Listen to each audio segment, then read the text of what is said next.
ऊर्जा जलस्रोत तथा सिँचाइ मन्त्री कुलमान घिसिङ र विद्युत प्राधिकरणका तत्कालीन कार्यकारी निर्देशक मनोज सिलवाल एउटा गम्भीर गडबडीको विषयमा जोडिएका छन्।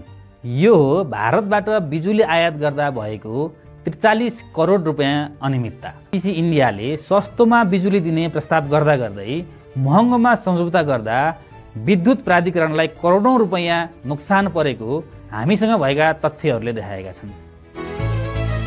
पीटीसी इन्डियाले प्रति युनिट भारतीय 6 रुपैयाँ 74 पैसामा बिजुली दिन गरेको प्रस्तावलाई व्यवस्था गर्दै प्राधिकरणले त्यसभन्दा महँगो भारतीय 6 रुपैयाँ 95 पैसामा सम्झौता गरेको थियो। त्यसरी महँगोमा सम्झौता गर्दा र तिर्नै नपर्ने व्हिलिङ चार्ज र प्रसारण नोक्सानीको पैसा तिर्दा 43 करोड गडबडी भएको तथ्य प्रमाण सहितका रिपोर्टहरू हामीले प्रकाशन गरेका छौँ। यो गडबडी सार्वजनिक भएपछि मन्त्री घिसिङले हिउँद नजिकिँदै जाँदा भारतमा बिजुलीको भाउ बढ्ने, आयातित कोइलाबाट उत्पादित बिजुली मात्रै आयात गर्न पाउँदै हुँदा महँगोमा किन्नु परेको लगायत स्पष्टीकरण दिएका थिए। पीटीसी इन्डियासँग सम्झौता गरेको 2 महिनापछि अर्थात् हिउँद सुरु नै भइसकेपछि भारतको पूर्ण सरकारी स्वामित्वको कम्पनी एनबीभीएनले अघिल्ला 2 वटै भन्दा कम अर्थात् भारतीय 6 रुपैयाँ 60 पैसामै बिजुली दिने प्रस्ताव गरेको छ। एनबीभीएन क्रस बोर्डर विद्युत व्यापार गर्ने भारत सरकारको नोडल एजेन्सी हो। उसले नै यति सस्तो बिजुली दिने प्रस्ताव गरेपछि मन्त्री घिसिङको दाबी पूर्ण रूपमा खारेज मात्रै भएको छैन, यो प्रकरणमा गडबडी अझै ठूलो भएको तथ्य पनि स्पष्ट भएको छ। यसलाई प्रष्टसँग बुझ्न म यो प्रकरणको सुरुवातदेखिकै घटनाक्रमहरू प्रस्तुत गर्दैछु। यो घटनाको सुरुवात हुन्छ गत साउन अर्थात् जुलाई 2025 देखि, जब प्राधिकरणले हिउँदका लागि बिजुली खरिद गर्न भारतीय कम्पनीसँग दर माग्छ। अगस्त 8, 2025 मा पीटीसी इन्डियाले प्रति युनिट 6 रुपैयाँ 74 पैसा भारूमा बिजुली दिने प्रस्ताव पठाउँछ। त्यसबेलाका कार्यकारी निर्देशक हितेन्द्रदेव साक्यले यो दर महँगो भएको भन्दै घटाउन पत्रचार गर्छन्। यो 31 अगस्तको कुरा हो। तर यही बीचमा 8 र 9 सेप्टेम्बरमा जेन्जी आन्दोलन हुन्छ। त्यससँगै कुलमान घिसिङ ऊर्जा मन्त्री बन्छन्। असोज 5 मा घिसिङले साक्यलाई हटाएर आफ्ना विश्वासपात्र मनोज सिलवाललाई प्राधिकरणको कार्यकारी निर्देशक नियुक्त गर्छन्।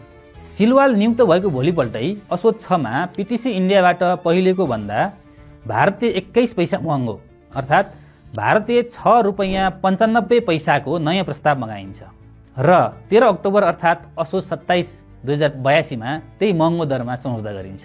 अब म भन्छु यो सम्झौताले प्राधिकरणलाई कसरी 43 करोड घाटा पुर्यायो। यसका मुख्य 3 वटा कारण छन्। पहिलो हो दरमै फरक। सस्तोमा बिजुली पाउने विकल्प हुँदाहुँदै महँगोमा किन्दा दरकै कारण करिब 21 करोड 91 लाख रुपैयाँ थप भार परेको छ। यसबारे विस्तृतमा मैले अघिल्लो भिडियोमै बताएको छु। र दोस्रो हो व्हिलिङ चार्जको खेल। पीटीसीसँग आयात गर्ने मध्ये 100 मेगावाट ढल्केवर मुजफ्फरपुर प्रसारण लाइनबाट आयात हुँदैछ। त्यो प्रसारण लाइन यसअघि नै सम्पूर्ण रूपमा प्राधिकरणले बुक गरिसकेको छ। त्यसो हुँदा त्यो प्रयोग गरे बापत थप शुल्क तिर्नु पर्दैन। तर सेटिङमा भएको सम्झौतामा फेरि 18 पैसा व्हिलिङ चार्ज तिर्ने व्यवस्था गरियो, जसले 10 करोड 44 लाख थप क्षति भयो। र तेस्रो हो नक्कली चुहावट।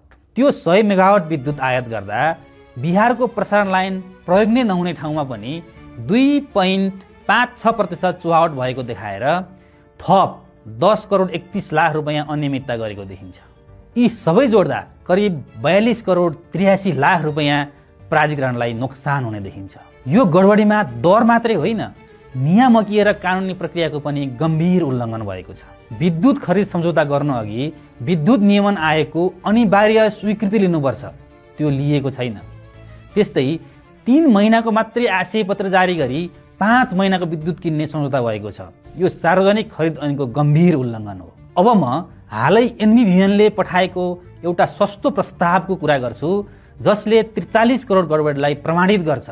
जब अनलाइन खबरले 43 करोड गडबडीका समाचार प्रकाशन गर्न थाल्यो, तब मन्त्री कुलमान घिसिङ संसदीय समितिमै गए र हिउँदमा बिजुली महँगो हुने दलिल पेश गरे र महँगोमा गरिएको सम्झौताबाट 3 अर्ब जोगाएको दावी गर्दै आए। अझै भयो के भने हितेन्द्रदेव साक्यले समयमा निर्णय नगरेकाले महँगोमा बिजुली किन्नु परेको दावी गर्दै घिसिङले उनलाई पो कारबाही गर्नुपर्ने बताउन थाले।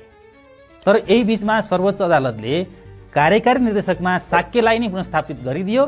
त्यसपछि उनले भारतीय सरकारी कम्पनी एनबिभिएनसँग बिजुलीको नयाँ प्रस्ताव माग गरे। त्यसले मन्त्री घिसिङको दाबीलाई चुनौती त दिएको छ नै, उनीमाथि नै कारबाही हुनुपर्ने स्पष्ट आधार पनि प्रदान गरेको छ। डिसेम्बर 15 मा एनबिभिएनले प्रति युनिट 6 रुपैयाँ 60 पैसा भारूमा बिजुली दिने प्रस्ताव पठायो, जुन पिटिसीसँग गरिएको सम्झौता भन्दा नेपाली 56 पैसा सस्तो छ। यो प्रस्तावका आधारमा हिसाब गर्दा त यो गडबडीको अङ्क नै बढेर 43 करोड मात्रै होइन 57 करोड 29 लाख रुपैयाँ पुग्छ।